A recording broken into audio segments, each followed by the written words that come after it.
he may have moved up 15 spots while not playing. And my take is character, humility, hard work. When I watch the players who moved up in the first round, it was players like him who didn't play any more games, but when they interviewed, when the teams did homework inside the organizations in Ohio State and everybody said, what a class kid. That stuff matters. And I like him as a receiver, but it feels like people loved him as a kid, and that matters.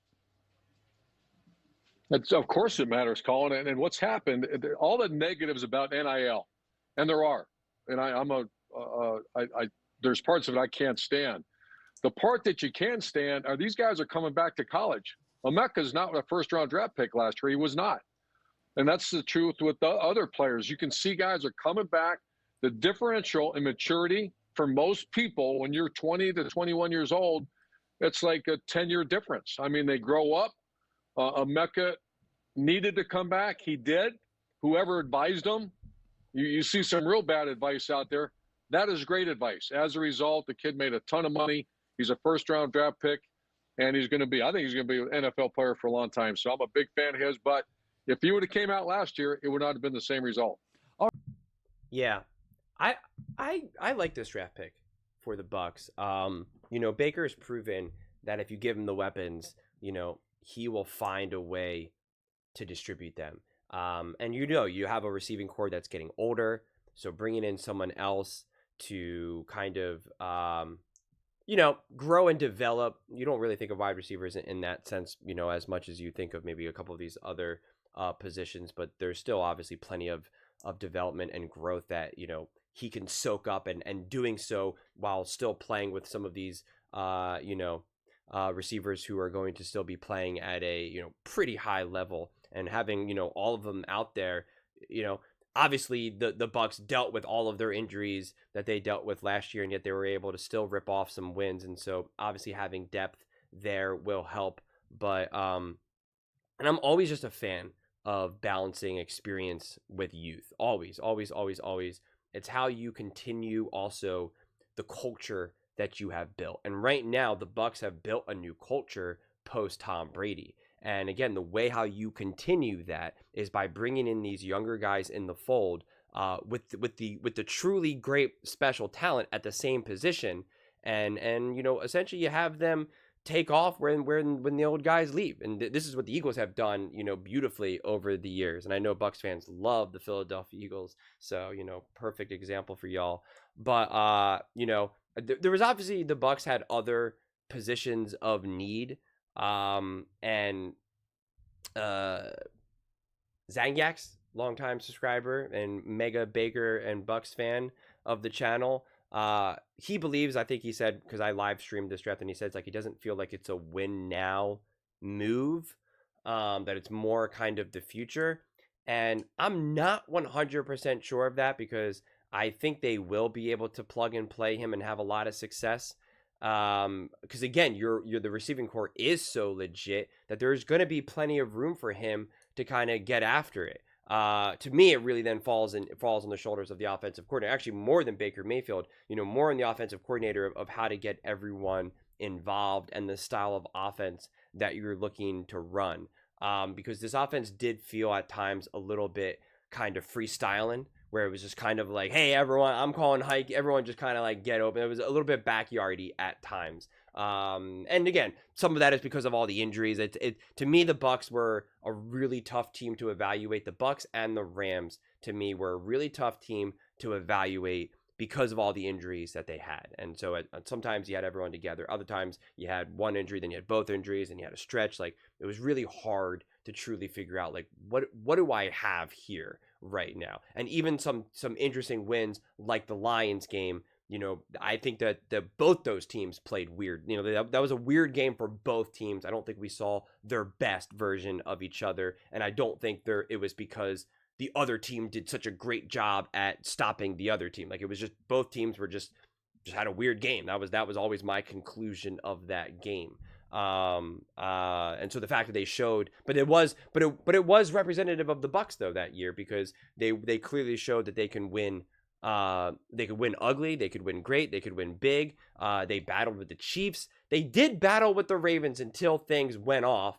And it wasn't even just because of the injuries, because that game started to slip away before everyone started getting injured in that game. But that was one of those games, and I forget exactly how it unfolded.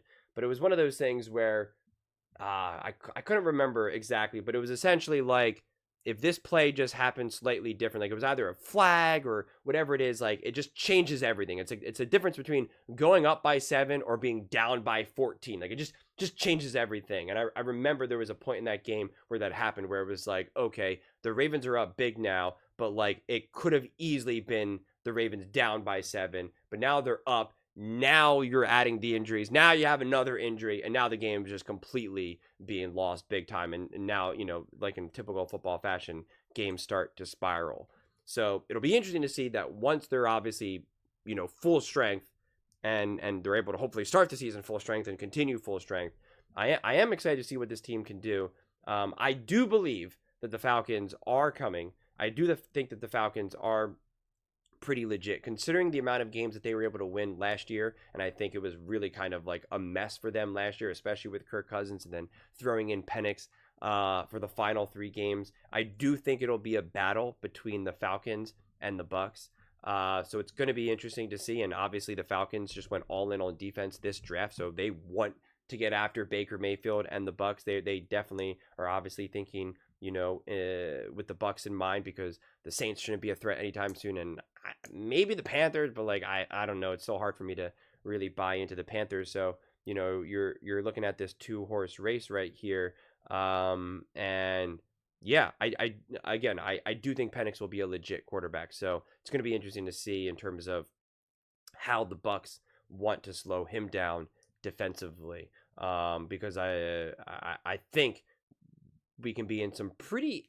It's so hard because on one side I want to say that the Bucs and the Falcons are going to be in some shootouts, like kind of like what we saw, not exactly, but like we saw last year with Kirk Cousins. But I don't know. I think those games can weirdly be pretty defensive forward games. So it's hard for me to imagine really until I see both teams playing in 2025. But all in all, I do think that this was a really good pick for the Bucs. I get why there's kind of questions of like, is this win now versus is this more in the future?